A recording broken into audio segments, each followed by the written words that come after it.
Hello viewers, welcome to my channel IITJ Olympiads and AP Physics with Ambarish. And today I have brought another interesting problem from Pathfinder. This is challenge your understanding problem number 3. Many students find this problem to be pretty difficult, and the language in Pathfinder is also lacking some information which I will be completing in this today's presentation. And this problem requires a little bit of calculation and also a lot of visualization about what exactly is going on, what physical process is happening and how it is happening. So without much ado, let's get into the problem and then I'll be presenting my solution. So let's see. So let me read out the problem for you. So this is Pathfinder Laws of Motion Challenge Your Understanding problem 3, tied discs on a turntable. So two small identical discs A and B are tied to a nail P on a large horizontal platform with help of identical light inextensible strings, each of length L is equal to 25 root 2 centimeter. Okay. So there is a nail at point P, and this is the center of the turntable. So you can imagine a whole turntable on which this whole thing is rotating like this. Okay, and there's a nail, and this turntable is rough, and two discs are tied with help of strings of length L each. So there is disc A and disc B. Okay. So the nail is fixed at a distance L from the center O of the platform. So this distance is given as L. Initially the threads are tying the discs A and B are straight and make angles theta naught is equal to 45 degree as shown in the figure. So this angle is also 45 degree and this angle is also 45 degree. Okay. Coefficient of friction between the discs and the platform is mu is equal to 0.4. So the platform is rough and this mu is 0.4. Okay. Acceleration of free fall is g is equal to 10 meter per second square. Now the platform starts rotating with gradually increasing angular velocity omega about its vertical central axis. So what happens? So when the platform starts rotating, these things will experience centrifugal forces, and because of that they may start sliding. Okay. So the platform is rotating with increasing angular velocity omega about the vertical central axis. Find the expression to describe the angle theta between the threads PA and PB as a function of angular velocity of the platform. So this angle between or we can say angle BPA, this angle is going to change with time, and we have to find out how that angle changes with time. So find an expression to describe angle theta between the threads PA and PB as a function of angular velocity of the platform, and draw an approximate graph to show this relationship. So this is where the language in Pathfinder ends, but I feel that there's some additional information that should be mentioned in the question. That is what? Assume that collisions between the discs, if any, are inelastic. This information is important because it turns out that finally the discs are going to collide, and after collision what happens depends on whether the collision is elastic, inelastic or partially elastic, and turns out that if you take elastic collision, the calculations are going to be a bit cumbersome. So the answer given is also based on this assumption that the collision is perfectly inelastic. And also the answer given in Pathfinder is slightly wrong. The expression given for certain range of omega is slightly wrong, and I'll tell you what's the correct expression in the end. So hold tight and do watch this presentation all the way to end. If you want, you can give it a try. I am going to present my analysis straight away. Okay, so let's see what's happening here. Okay, so if you want the disc to slide, you know that this disc is being stopped from sliding by friction. So of course there is tension acting in this direction, so in this direction it's not going to slide because the thread can always get taut. Whatever sliding is going to happen because of centrifugal forces, and that will so the perpendicular component of centrifugal force has to be balanced by the friction, right? Or we can say that for sliding, in the limiting case, the torque of friction about point P should be equal to the torque of centrifugal force about point P for any disc A or B. So since I have two discs, one at 45 degree and one at 90 degree from the line PO, I am going to find the sliding condition for a general theta and a general phi, where phi is the angle from line PO, and then I'll substitute phi is equal to 45 degree for disc B and phi is equal to 90 degree for disc A to find the sliding conditions. Okay, so let's look at the calculations. So for disc to slide, the torque of centrifugal force must exceed the torque due to friction. For a general calculation, let us find this condition for thread making an angle phi with PO vector. So PO is negative x-axis. Okay. So let's say this angle is phi and this is some disc over here. So what's the centrifugal force? You know that this is L and this is L, so this is an isosceles triangle, and you drop a perpendicular, so you can say that distance OB must be equal to what? This should be equal to L sine phi by 2 and multiplied by 2. You can easily see because this angle is 90 degrees, so this is L sine phi by 2 plus L. So centrifugal force then becomes m omega square into 2L sine phi by 2. Okay, and then multiplied by the perpendicular distance, so this is L cos phi by 2. So m omega square 2L sine phi by 2 into L cos phi by 2. And of course you can also write this as, you can see 2 sine phi by 2 cos phi by 2 will become simply sine phi. So this will be m omega square L square and sine phi. That's the torque due to centrifugal forces. And what about the torque of the friction, limiting friction? So when the disc is about to slide, friction is going to act perpendicular to the string in the opposite to the direction of sliding, and that will be equal to mu mg, and the arm of the frictional force is L, so mu mg into L. And now for sliding to begin, torque due to centrifugal force must be greater than torque due to friction. Okay, or we can say m omega square L square sine phi should be greater than mu mg L. Or you just rearrange this equation and you can get that omega should be greater than under root of mu g upon L sine phi. Okay, now what we can do, the values are given. So mu is 0.4, g is 10, L is root 2 upon 4 meter. You see L is given as 25 root 2 centimeter, so I have converted that to meter. So this is 1 by 4 root 2 meter, right? So that's what. Okay, so L is root 2 by 4 meter, and for A the phi angle is 90 degree and for B the phi angle is 45 degree. You see this angle is 45 degree and this whole angle is 90 degree, so that gives us the sliding omegas for A and B. Okay, so omega A comes out to be greater than 2 to the power 7 by 4 or 4th root of 128, which is approximately 3.36 radians per second. So that means what, disk, as soon as the angular velocity of the turntable becomes about 3.36 radians per second, the disk A will begin to slide. The disk that was at angle 90 degree. Okay, so that. And what about disk B? So disk B begins to slide similarly. If you put in this expression phi B is equal to 45 degree, the angle at which the angular velocity at which it begins to slide is 4 radians per second. Okay, so let's call this as equation number 3. Okay, so this means that, so you can see this figure here. So A begins to slide as soon as this omega is 3.36 and this begins to slide when omega is 4. This means that disk A will begin to slide as soon as omega reaches 3.36 and B will not slide until omega reaches 4 radians per second. So now it turns out that RHS of this equation, mu g upon L sine phi, I need to find out how the angle of A will vary in between as the omega increases from 3.36 to 4.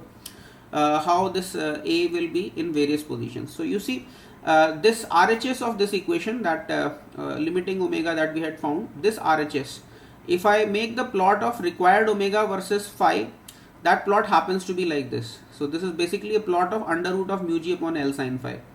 So this is the plot, and you can see that for phi is equal to pi by 4, that is disk B, the required omega is 4 radians per second, and for disk A it is about 3.36 radians per second. This value is 3.36 radians per second. So now you need to understand this graph very carefully. You see as the disk A slides from 90 degree position, this is 90 degree position, it slides to a little let's say angle increases by some amount because of the beginning of sliding. Let us say angle increases by some amount, but when the angle increases by some amount, you can see this graph is an increasing graph, right? So required value of omega for further sliding will increase further, right? That means what, that disk A it will start sliding from 90 degree, but it will not go all the way, I mean to 180 degree all of a sudden, because the required omega for increasing the further angle, it keeps on increasing. So because this is an increasing function between pi by 2 and pi. So what happens, the omega increases a little bit, so the angle of A increases a little bit, then omega increases further a little bit, angle of A increases a little bit, and it's kind of quasi-stable equilibrium at all omegas. Okay, so this is evident from this part of graph, because between pi by 2 and pi, this graph, this is the required omega versus theta graph. This is required omega for sliding. So the required omega keeps on increasing as the angle of A keeps on increasing. Therefore, at every instant it is in a kind of quasi-static equilibrium, you can say. Whereas what happens at 4 radians per second, the B begins to slide. So B was at 45 degree like this, and it begins to slide at 4 radians per second. But what happened, as the angle increases from pi by 4 towards pi by 2, the required omega decreases, but it's already rotating at 4 radians per second. That means what? It will go with an acceleration. Because the required omega is less than 4 and the disk is already rotating at 4 radians per second. So that means what? The centrifugal torque is doing some work which is more than the work by friction, because friction torque will be equal to the limiting omega, whereas we are moving at 4 radians per second, right? So the disk B will accelerate and its kinetic energy will keep on increasing, okay, and we'll see what will happen. We'll develop the argument a little more. So just keep this graph in mind. You can see that after pi by 2 this is an increasing graph for required omega against angle, and before pi by 2 it is a decreasing graph, okay. So let's read out the argument, okay. So required omega varies with phi as shown in this figure, okay. So for 90 degree position it was 3.36 required, and for 45 degree position it was 4 radians per second, okay. Now it can be readily seen that the required omega is an increasing function for phi increasing from pi by 2 to pi, which means that to continue sliding the omega has to keep increasing, and thus disk A is always in quasi equilibrium until B begins to slide, with phi A increasing gradually during this interval. So what happens between 3.36 radians per second and 4 radians per second? As the omega increases, the A continues to slide a little by little, always maintaining almost equilibrium. You can imagine the process completing in billions of years, okay. And B is staying put there, okay. B remains at that position until it reaches 4 radians per second. And what happens after that? As soon as this reaches 4 radians per second, B begins to slide, and then the required omega is less than the actual omega, so according to the graph. So it accelerates and then it comes, it starts moving with finite velocities, okay. Unlike the case of A, which was in a quasi-steady equilibrium, okay. So A was the angle of A was increasing gradually during this interval.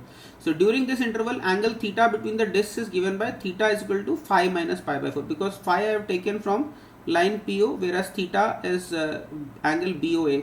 So you need to subtract this 45 degree to get the angle between the discs, because B was stationary and A kept on increasing all the while, okay.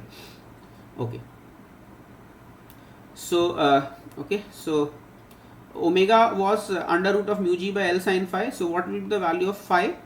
So for A I am trying to find the phi. So you know that the phi is between 90 degree and 180 degree. So and the principal range of sine inverse function is from minus pi by 2 to plus pi by 2. So you cannot just take sine inverse, I mean just rearrange this equation and take sine inverse.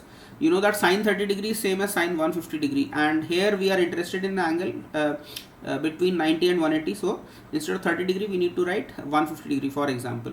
So if omega is equal to this, so then angle phi in terms of omega will be 180 degree minus sine inverse of mu g by omega square L, because principal range of sine is from minus 90 to plus 90, and we are interested in angle greater than 90 degree. So I hope you understood how phi varies for the disk A as omega keeps increasing. This is the function, and instead of phi I want actually angle theta, so I also need to subtract a 45 degree angle, so that is minus phi. So during that interval when B is still stationary and A is moving, the angle theta varies with omega according to this equation, okay. Pi minus sine inverse of mu g by omega square L minus pi by 4, and if you want you can take pi minus pi by 4 as 3 pi by 4. So that is the variation of theta during this range when B is stationary and A is gradually moving forward. Since none of the disk has started moving before, okay, so before A started sliding, theta was pi by 4 because both disks were stationary with respect to the turntable, okay. And also once B starts sliding, it will collide with A, and after that both will move together because the collision is inelastic. So why will B collide? You can see A started moving at this, and see what will happen. So at 4 radians per second B started moving, and it will since the required omega is less, so it will go fast, and then wherever A is present it is going to bang into A, okay. So So once B starts sliding, it will collide with A, and after that both will move together because inelastic. Thus the angular separation theta can be plotted with time as. So if I've just, what I've done, I have taken the expressions that I calculated. So here until B started sliding, so omega I varied from 3.36 to 4 radians per second, and this expression holds there. And then between 0 and 3.36 angle is pi by 4, and after 4 radians per second the collision has happened, and therefore the relative separation angular separation becomes 0. So pi by 4 from 0 to omega less than omega, where omega is 3.36 radians per second, and this is when A is sliding but B is still stationary. So omega B is 4 radians per second here, and omega is 3.36. So this is how this angle varies in between, and finally when there is collision, this becomes, the angular separation becomes 0, and this is the kind of graph we get. Okay. By the way, how did I get this as 3 pi by 4?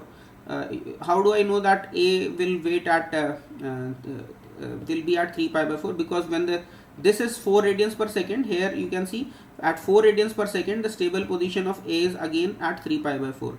So A will be there at 3 pi by 4 when the omega is 4 radians per second. A is at 3 pi by 4 angular position, and B starts from pi by 4 position and collides at 3 pi by 4 position at the because A is waiting for B at 3 pi by 4 position, because the angular velocity is 4 radians per second. So both positions are there at 4 radians per second. Okay. One more thing, some students might be wondering, what about the Coriolis force on B? So it does not matter, because Coriolis force never does any work, and in this region anyway you can see that centrifugal force is more than the torque of centrifugal force is more than the torque of the frictional force. So that's why I need not worry about the work done by Coriolis force. They're always 0. Why? Because minus 2 m omega cross V in the rotating frame, and so force is perpendicular to the velocity as seen by in the rotating frame, and therefore work done by Coriolis force is always 0. So need not worry about the work done by Coriolis force. We can see from here itself that the disk B will have some finite kinetic energy as it keeps moving towards disk A, and A will be waiting in 3 pi by 4 position when omega is 4 radians per second. Okay.